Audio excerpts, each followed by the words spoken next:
recebo hoje no Radar o pré-candidato à presidência da República pelo partido Missão, Renan Santos, que é também fundador e coordenador do Movimento Brasil Livre, presidente do partido.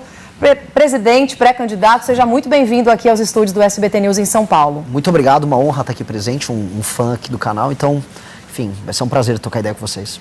Obrigada por ter vindo até aqui, pré-candidato. Queria conversar um pouquinho sobre o cenário que espera o senhor para as eleições agora de 2026. O senhor é considerado um outsider, alguém fora do meio político, e se coloca contra essa polarização que a gente vem acompanhando com os números nas pesquisas entre o presidente Lula e Flávio Bolsonaro.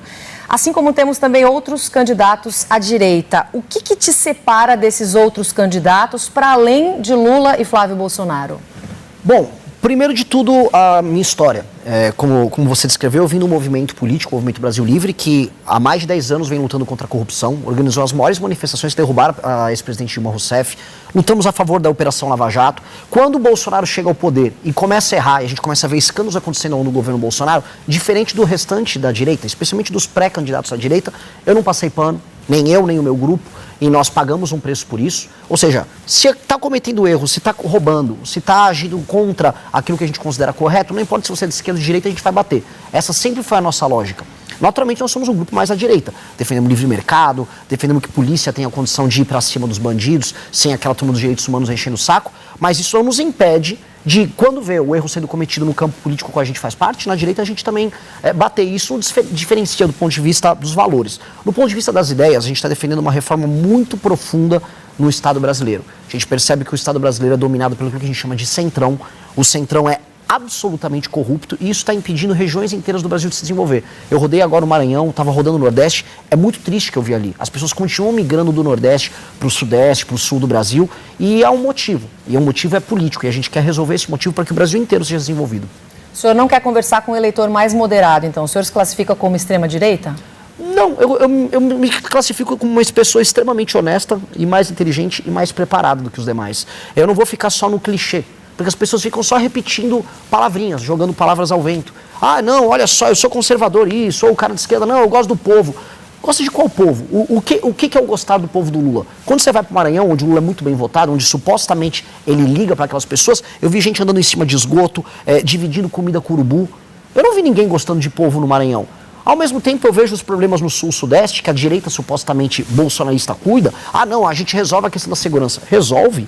Os casos bizarros envolvendo morte de mulher, morte de criança, assalto, roubo de celular continuam altíssimos. Então os problemas não são resolvidos. A gente fica participando de discussões idiotas, né? Ah, eu sou verde e amarelo, eu sou vermelho, mas na prática o ladrão continua assaltando e você continua pobre. Então eu quero resolver esse problema, eu quero ir para cima. E não vou perder tempo com rótulos. Por não perder tempo com rótulos, eu acho que eu sou mais efetivo em focar nos problemas. Qual é o estilo do eleitor que o senhor quer focar durante a campanha?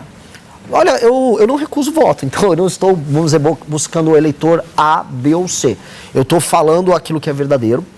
Eu tenho comentado que eu vou fazer uma eleição de sincericídios. Ou seja, quando eu vou para o Maranhão, eu não vou fazer o que todo mundo faz quando chega lá. Ô, povo bom, olha, eu vou tocar aqui um forrozinho aqui. Nossa, olha essa comida boa. Não, eu vou falar, olha, aqui no Maranhão tá uma desgraça a vida de vocês. Vocês vendem o voto, eu falo isso pro eleitor. Você vende o voto e eu vou prender você se você continuar vendendo o seu voto. Eu vou virar político. Se você comprar o voto da população, eu também vou te prender. A gente tem que ter leis sérias se a gente quer respeitar a democracia. Em tese, nos manuais políticos, o que eu estou fazendo é perder voto.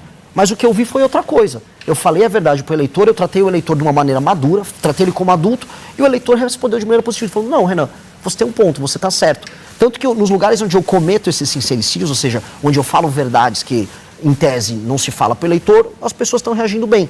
Então eu rodo o Maranhão, assim como eu vou rodar agora Santa Catarina, eu vou rodar todos os lugares do Brasil falando dos problemas locais, inclusive dos problemas do eleitor, porque o eleitor não é perfeito, né? A voz do povo não é a voz de Deus, no sentido de que o eleitor também erra, o eleitor também acredita em mentira, o eleitor cai em truque, e a gente precisa alertar o eleitor também para o próprio erro que ele comete. Mas o eleitor mais conservador, que pode ter o voto, né, no senhor, ele está preparado para algumas conversas, o senhor falou em sincericídios, né, algumas falas mais sinceras. O senhor recentemente, respondendo a um vazamento de mensagens da imprensa, falou sobre o uso, por exemplo, de cogumelos alucinógenos. O eleitor, por mais que tenha estudo, tenha comprovação científica já no nosso país, o eleitor mais conservador, ele está pronto para esse tipo de conversa? Eu não sei se ele está pronto, porque eu não vou fazer mentir para ele.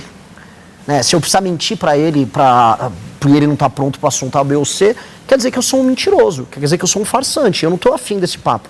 Como eu te disse, eu quero uma eleição em que as pessoas serão tratadas como pessoas, como adultos. Se eu for tratar como criança, eu vou inventar, não, na verdade, vazou uma conversa, mas era uma IA. Não, olha só, assim, uma vez eu tomei uma microdosagem para me ajudar a trabalhar mais. Muita gente no mercado financeiro, muita gente no Vale do Silício, o Elon Musk já fez a mesma coisa, e eu acho que eu fiquei mais produtivo com isso, inclusive gostaria de ver isso no SUS, tanto a psilocibina quanto o canabidiol do SUS. Não acho problema nenhum em tratar de sistemas. Eu não vou colocar o eleitor como um idiota.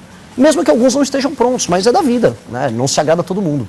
Candidato, vou colocar a nossa equipe aqui para fazer perguntas ao senhor também. Em Brasília, primeiro, o nosso Eduardo Gayer chega na conversa. Fala, Gayer.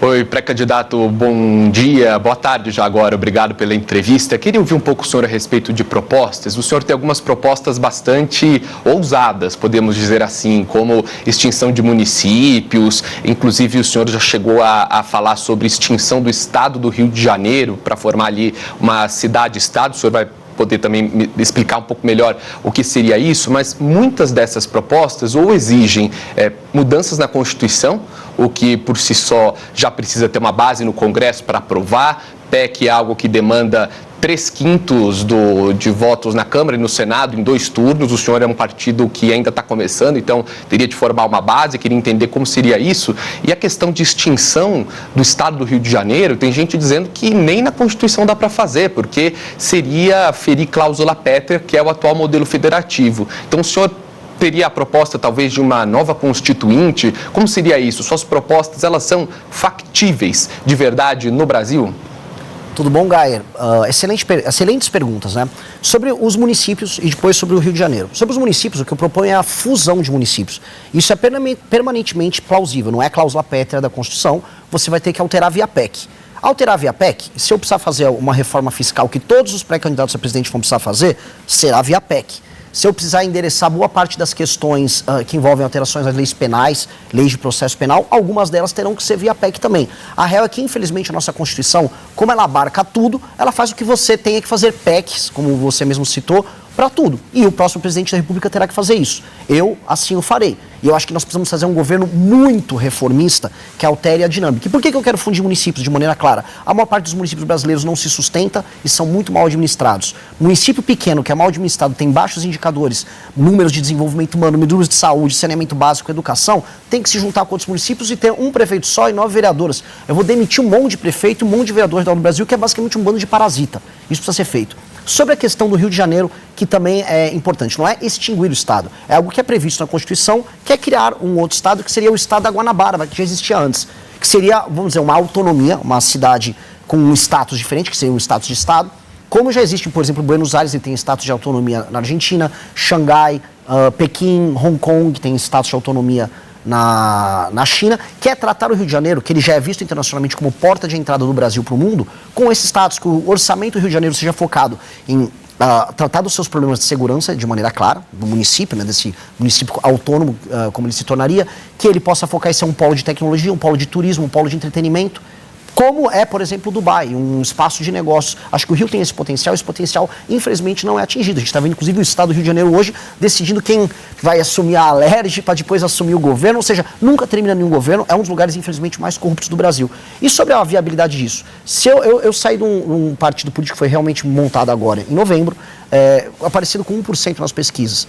Algumas pesquisas já me dão com 5%, 6%, outras até 7%, variando de instituto para instituto.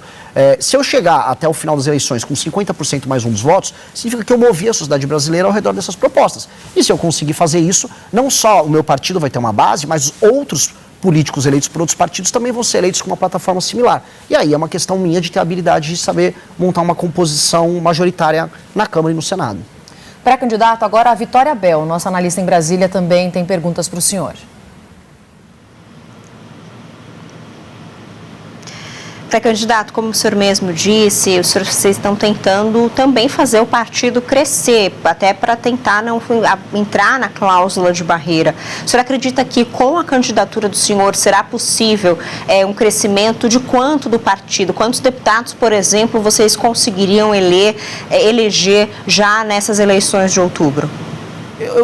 Obrigado pela pergunta novamente. Eu não faço muito essa conta, a gente também não montou, porque se eu ficasse preso nessa conta, eu estaria fazendo o que todos os partidos fazem. O que é? Os partidos entregam seus diretórios estaduais para algum político do centrão que tem dinheiro, ele fica com o diretório, ele fica com o diretório autônomo, faz os negócios que ele quer ali, e em troca ele, né, nos dá um deputado federal para ajudar a passar a cláusula de barreira. A gente não vai fazer isso, a gente não vai negociar os nossos diretórios, e o nosso plano é eleger pessoas dentro da nossa plataforma. A gente tem um livro, chama Livro Amarelo, que é um conjunto de propostas que nós temos para resolver os problemas do Brasil, que é daí onde surgiram as propostas que o Geyer perguntou antes, e com base nisso nós temos que construir essas propostas nos seus estados e ser eleitoralmente efetivo. Saiu uma pesquisa Atlas que mostra que o nosso partido é o quarto partido, com apenas 5 meses de idade, mais bem avaliado do Brasil. A gente já tem 5% da aprovação do eleitorado. Se isso se confirmar nas urnas, sem muito esforço a gente passa a cláusula de barreira. Então, o meu foco inteiro é construir um partido que seja uma alternativa para o Brasil. Não só através da minha pré-candidatura, mas também da pré-candidatura dos nossos governadores, candidatos a deputado federal e no futuro das nossas outras lideranças. A gente tem que ter uma tese para o Brasil, uma proposta muito clara para o Brasil, e ela tem que ser forte. Porque se ela não for forte, mas o partido for forte, eu sou só um partido do centrão. Essa sopa de letrinha que tem um monte de nome por aí, mas não serve para nada. Eu tenho que ter uma característica, e a característica nossa é o que tem que eleger os nossos deputados. Pré-candidato, sobre segurança pública, ainda um dos principais assuntos que certamente vão movimentar aí a campanha até outubro. O senhor citou no começo da nossa entrevista uma polícia que não siga os direitos humanos. O senhor não considera isso um pouco perigoso? Qual que é a sua proposta exatamente para a segurança pública aqui do nosso país? Não, eu sou a favor de uma polícia que siga princípios de direitos humanos. O que eu não sou a favor são ONGs de direitos humanos que recebem dinheiro de fora do Brasil, especialmente de fundações estrangeiras, que interferem na política de segurança brasileira de modo a permitir que as leis brasileiras sejam pró-bandido. Eu não acho que faça sentido a gente tenha, por exemplo, uma progressão de pena como a gente tem no Brasil, em que uma pessoa que comete crimes de maneira regular possa não cumprir a pena inteira dela. E aí quando você vai discutir isso no debate público, vê uma ONG de direitos humanos e fala, não, mas isso está fazendo com que as cadeias fiquem superlotadas. Ora, que a gente construa mais cadeias, mas não que a gente solte um bandido que, sei lá, pegaram um caso agora de um homem que violenta sexualmente uma senhora de idade, antes tinha violentado sexualmente a própria mãe.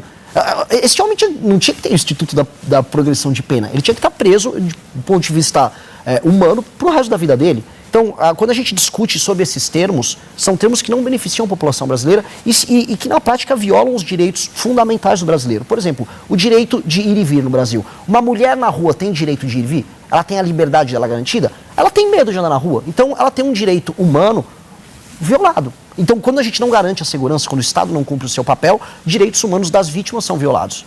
Então, o meu ponto, assim, eu sou um grande defensor dos direitos humanos. E mesmo o preso, eu não quero mandar um preso para uma cadeia superlotada. Eu não quero mandar um preso para ser torturado na cadeia. Eu quero que ele fique numa cadeia, preso, cumprindo uma pena. Uma cadeia digna, dando uma comida simples, que ele faça um trabalho ali dentro e pronto. Não estou propondo nenhuma tortura. Por mais que alguns até mereçam, mas eu não estou propondo isso, não.